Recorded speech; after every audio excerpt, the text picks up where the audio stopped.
E aí, pessoal, bem-vindos a mais um vídeo explicativo do livro Os Mensageiros do Médium Chico Xavier, do Espírito André Luiz. Nós estamos no capítulo 45, chamado Mente Enferma. Então, sem mais delongas, vamos lá, minha gente. Observando e trabalhando sempre, Aniceto considerou: aqui não comparecem apenas os desencarnados enfermos, reparem os encarnados igualmente.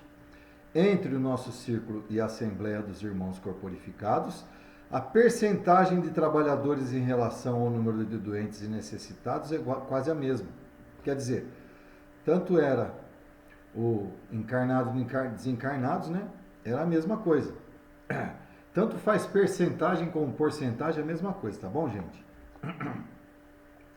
Designando um cavalheiro aprumado e bem posto, que se mantinha em palestra com o Sr. Bentes, doutrinador naquele grupo acrescentou: vejam este amigo rodeado de sombra, em conversação com o colaborador de nossa irmã Isabel. Ouçam-lhe a palavra e depois ajuizem. Com efeito, o cavalheiro indicado rodeava-se de pequenas nuvens, mormente ao longo do cérebro. Fixando nele a atenção, eu o ouvia distintamente. Há muito, asseverava com ênfase, frequento as reuniões espiritistas à procura de alguma coisa que me satisfaça. No entanto, sorriu irônico, ou a minha infelicidade é maior que a dos outros, ou estamos diante de uma mistificação mundial. Bom, aqui nós vamos ver, gente, alguém que duvida do espiritismo, e que ele começa, ele estuda a parte científica dos fenômenos mediúnicos e não consegue acreditar que a mediunidade seja verdadeira, que a religião espírita seja, que a doutrina espírita seja verdadeira, né? Então, continuando, atento à respeitosa atitude do orientador encarnado, prosseguia orgulhoso. Tenho estudado muitíssimo, não me furtando ao crivo da razão rigorosa. Já devorei extensa literatura relativa à sobrevivência humana e, todavia, nunca obtive uma prova. O espiritismo está cheio de teses sedutoras, mas o terreno se mostra cheio de dúvidas. A obra de Kardec, inegavelmente, representa extraordinária afirmação filosófica. Entretanto, encontramos com Richer um acervo de perspectivas novas. A metapsíquica corrigiu muitos voos da imaginação, trazendo à análise pública observações mais profundas sobre os desconhecidos poderes do homem. Gente, esse Richer era o responsável por estudar a metapsíquica. O que era a metapsicose, né, no caso? Era um estudo científico da mediunidade, quando foi lançado o Espiritismo. Tá? No exame dessas verdades científicas, o mediunismo foi reduzido em suas proporções. Precisamos de um movimento de racionalização, ajustando os fenômenos a critério adequado. Todavia, meu caro Bentes, vivemos em paisagem de mistificações sutis, distantes das demonstrações exatas. O que acontece, gente? Evidentemente que no meio de estudos científicos dedicados à mediunidade, eles vão dar de cara com médiuns que usam muito do animismo, né? O que é o animismo, gente? Assim, grosso modo falando. O animismo, gente, é quando, vamos supor, a pessoa dá uma passagem de um médium, de um espírito, que é mesmo, ele mesmo, o médium mesmo falando e ele intervindo naquela mediunidade como um desejo dele.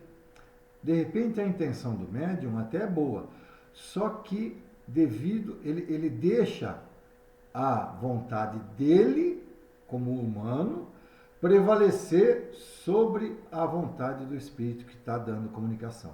Então isso é chamado de animismo. Grosso modo falando, tá bom, gente? Então, provavelmente aqui esses estudos do Richer devem ter dado de cara com médiuns que realmente estavam praticando o animismo e foram pegos em flagrante, dizendo coisas que não tinham nada a ver com a mediunidade do espírito, né?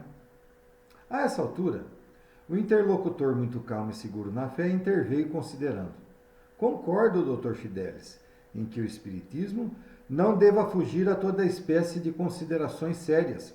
Contudo, creio que a doutrina é um conjunto de verdades sublimes que se dirigem, de preferência, ao coração humano. É impossível auscultar-lhe a grandeza divina com a nossa imperfeita faculdade de observação, ou recolher-lhe as águas puras com o vaso sujo dos nossos raciocínios viciados nos erros de muitos milênios. Ao demais, temos aprendido que a revelação de ordem divina não é trabalho mecânico em leis de menor esforço.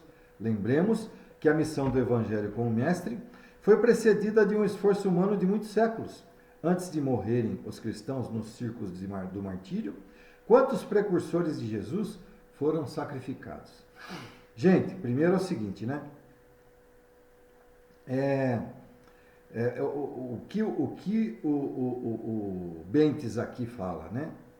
Porque ele está defendendo o Espiritismo, né? É evidente que nós temos que dar atenção para a grandeza divina de toda a obra, e também é evidente que nós temos casos de médiuns que realmente não são médiuns, entendeu? Não chega a ser o charlatanismo, mas é o animismo, entendeu? E ao mesmo tempo, ele diz que dentre aqueles médiuns, existem aqueles sim que dão a verdadeira notícia da Boa Nova. Eles dão as mensagens dos Espíritos realmente, né? E ele lembra, com gravidade, da Inquisição, né? Que muitos foram jogados à fogueira e eram médiuns, entendeu? Então quantos precursores de Jesus foram sacrificados? Ou até mesmo, na época pós-morte de Jesus, em que os defensores do cristianismo eram colocados nas arenas para serem devorados pelos leões, ou mesmo guilhotinados, entendeu? Então, quantos precursores de Jesus não foram sacrificados? É isso que ele quer dizer. Primeiramente, devemos construir o receptáculo. Em seguida, alcançaremos a bênção. A Bíblia, sagrado livro dos cristãos, é o encontro da experiência humana, cheia de suor e lágrimas, consubstanciada no Velho Testamento com a resposta celestial, sublime e pura no Evangelho de Nosso Senhor. O cavalheiro, que respondia pelo nome de Dr. Fidelis, sorria de modo vago, entre a ironia e a vaidade ofendida. Se todo serviço sério da existência humana é alguma coisa de sagrado aos nossos olhos, que dizer da expressão divina do trabalho planetário? E considerando a essência do serviço na organização do mundo, que seria de nós se um punhado de espíritos amigos e sábios nos arrebatassem a visão ampla de orbes superiores, impelindo-nos para eles precipitadamente, tão só pelo fato de nos dispensarem como indivíduos uma estima santa? O que ele está chamando a atenção, gente? Como é que simplesmente a espiritualidade pode pegar um espírito como o nosso, desencarnado, e mandar para planetas superiores? Evidentemente que não daria certo, porque nós não temos a elevação moral suficiente para estarmos em orbes superiores, que ele fala, em planetas, em mundos com moral superior, né? Estaríamos preparados para a mudança radical? Não. Saberemos o que venha a ser a vida num orbe superior? Teremos trabalhado bastante para entender os divinos desígnios? E a Terra? Quer dizer, nós não temos condições, ele deixa bem claro aqui com esses questionamentos, né? E a Terra? E as nossas milenárias dívidas para com o planeta que nos tem suportado as imperfeições? Como residir nos andares mais altos sem drenar os pântanos que jazem embaixo? Ou seja, como é que a gente não vai reencarnar aqui no planeta Terra, sendo que nós temos muitos erros a serem aparados, muitas arestas a serem aparadas, muitos erros a serem corrigidos? Se a gente tem que pagar muita coisa aqui, por que ir nos orbes superiores? Entendeu? Essas considerações tornam-se imprescindíveis no exame de argumentação como a sua, porquanto não poderemos ajuizar com precisão as correntes generosas de um rio caudaloso, observando tão somente as gotas recolhidas no dedal de nossas limitações. Quer dizer, como é que a gente pode pegar uma encarnação e fazer uma comparação com apenas uma encarnação com todos os nossos erros? Nós temos que entender que existe sim a reencarnação e acreditar na reencarnação, porque uma encarnação só não vai fazer da gente perfeito, gente. É esse questionamento que ele está fazendo aqui. O pesquisador renicente acentuou a expressão irônica do rosto e revidou: você fala como homem de fé, esquecendo que meu esforço se dirige à razão e à ciência. Quero referir-me às ilações inevitáveis da consulta livre, às farsas mediúnicas de todos os tempos. Você está informado de que cientistas inúmeros examinaram as fraudes dos mais célebres aparelhos do mediunismo na Europa e na América. Ora, que esperar de uma doutrina confiada a mistificadores continentais? Aqui, gente, ele chama a atenção que foi provado que vários médiuns realmente eram charlatões. E sim, gente, existem charlatões na doutrina espírita. Lógico. Como existem charlatões, gente, em todas as outras religiões. Infelizmente. É uma coisa que existe. Fazer o quê? Bentes respondeu muito sereno e ponderado: está enganado, meu amigo. Estaríamos laborando em erro grave se colocássemos toda a responsabilidade doutrinária nas organizações mediúnicas. Ou seja, gente, desde federações espíritas, centros espíritas, federações espíritas sejam nacionais, estaduais, municipais e centros espíritas, a gente não pode colocar a responsabilidade doutrinária em cima delas, porque elas erram também, entendeu? É lógico que existe o crivo em tudo isso daí, mas o bom senso sempre vai prevalecer, né? E provavelmente o estudo de Richer na metapsicose deve ter achado charlatões e erros em vários médios. Lógico, com certeza vai achar mesmo. Eu diria mais longe. Eu ouvi uma palestra do Divaldo em que ele afirma que 60% dos médiuns que existem hoje são anímicos. Eles não são médiuns. Eles falam muita coisa deles. E eu, sinceramente, acredito muito no que Divaldo fala, porque antes de mais nada, eu sou um cético. Eu tenho que conhecer e conversar muito com a pessoa nas sessões de desobsessão para saber se eles são médiums ou não, né? Para eu acreditar na mediunidade deles ou não, tá? Os médiums são simples colaboradores do trabalho de espiritualização.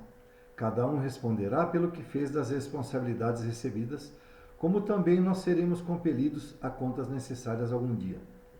Gente, vocês podem perguntar, mas esses médiums que têm esse animismo, como é que eles fazem? Por que eles fazem isso? Gente, muitos fazem, já falei lá atrás, com boas intenções. Eles não têm a intenção de querer prejudicar, eles sempre estão querendo ajudar as pessoas. Mas, com certeza, eles vão responder por isso. Com certeza eles vão responder por isso também, entendeu?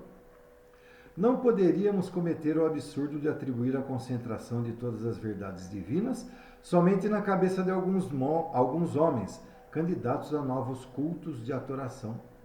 A doutrina, Dr. Fidelis, é uma fonte sublime e pura, inacessível aos pruridos individualistas de qualquer de nós, fonte na qual cada companheiro deve beber a água da renovação própria. Quanto às fraudes mediúnicas a que se refere, é forçoso reconhecer que a pretensa infalibilidade científica tem procurado converter os mais nobres colaboradores dos desencarnados em grandes nervosos ou em simples cobaias de laboratório. Então, sim, gente. Olha, a gente vê o caso daquele João de Deus. É uma judiação. Ele fez inúmeras curas, e isso está provado. Inúmeras curas João de Deus fez. Mas quando ele se tornava homem, ele tinha os problemas dele, como fora acusado de vários estupros e abusos sexuais, entendeu? Então, de repente, o médium João de Deus era espetacular, o homem João de Deus era um lixo, né? Entendeu? Então é isso. Os pesquisadores atualmente batizados como metapsiquistas são estranhos lavradores que exameiam no campo de serviço sem nada produzirem de fundamentalmente útil. Inclinam-se para a terra, contam os grãos de areia e os vermes invasores determinam o grau de calor e estudam a longitude. Observam as disposições climáticas e anotam as variações atmosféricas, mas com grande surpresa, para os trabalhadores sinceros, desprezam a semente. Ou seja, na hora, os pesquisadores da metapsicose, né, que eles falam aqui, eles fazem tudo com a razão e a ciência. Mas na hora que é para eles enxergarem o real, a realidade mediúnica, eles se negam, entendeu? O interlocutor deixou de sorrir e observou. Vamos ver, vamos ver. Espero a mensagem dos meus com os sinais iniludíveis da sobrevivência após a morte. Então quer dizer, na realidade, o Dr. Fidelis aqui, ele estava esperando uma mensagem mediúnica de algum parente já desencarnado, né? Para ele poder crer na doutrina espírita, né?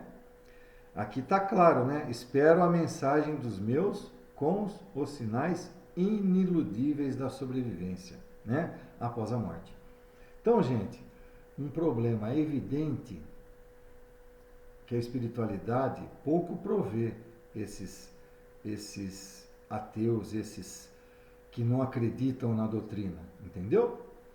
O espiritismo é bem ao contrário de Tomé. Lembra de Tomé? Tomé ver para crer. A doutrina espírita é crer para ver. Você primeiro precisa acreditar na doutrina espírita para que a doutrina espírita te mostre o caminho e te mostre a realidade da doutrina, né? Repararam como este homem, Aniceto nos tocou de leve e falou. Repararam como este homem traz a mente enfermiça? Está doente. É um dos curiosos doentes encarnados. Tem vasta cultura e, todavia, como traz o sentimento envenenado, tudo quanto lhe cai nos raciocínios participa da geral intoxicação.